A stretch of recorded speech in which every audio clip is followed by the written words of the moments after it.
Oh, we do one-of-a-kind and limited edition clothing and accessories for women.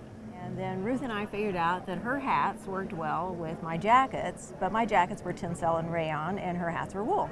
So I have transitioned into wool, which meant I learned acid dyes, a whole different dye technique, and just gradually made that transition, and I love it, you know, but it was challenging and it was fun, and her work inspired me to do that. And I also got to tell her how to use acid dyes or help you use acid dyes. Oh, she answered my questions at all hours of the day and night. Oh, Ruth! Well, it's a Greek dancing vest, and in the inside hem it actually says what folkways pattern it is. So I had to take the material and felt it so I could see what the degree of shrinkage was.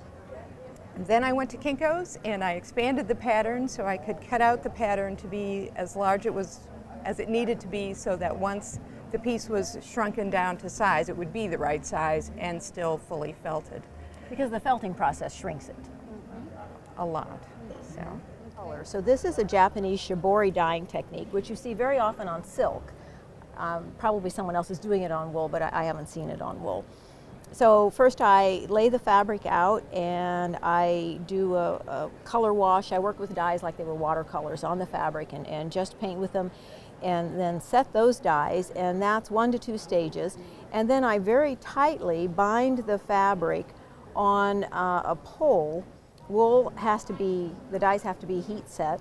So I bind it and pleat it, and it's all tied up, so I have this pleating. And then I immerse that tightly bound pipe into a simmering bath of acid dye for approximately an hour. And that does the final color layer on it and design. She does this sort of watercolor thing. I dye all this wool in different colors and then I combine it afterwards. I'll combine different yarns, different fabrics. I put a lot of silk into my work as well. So she's kind of, I don't know, it's kind of a more coming from beneath, and I'm sort of piling things on top. We found that it's easier for Ruth to match my colors than for me to match hers, because it's very difficult to dye a specific color. So if I take, you know, something like this and give it to Ruth, then she can look at the wool that she already has dyed, and then she can kind of put things with it. So, but it works the other way too. Yeah. We were at the gym one morning and she brought in an orange hat and said, "Look, you know, look at my new hat." And so I went home that night or that afternoon, and I started dyeing, and I started dyeing oranges. You know, so it works both ways. Heavens, we're just always bouncing ideas off of each other, and she's bouncing texture ideas off of me, and I'm, you know, thinking about, oh, and when she gives me a jacket that I'm going to copy, well, I'll put together colors that I wouldn't have thought to put together before, because that's something she's put into her painterliness.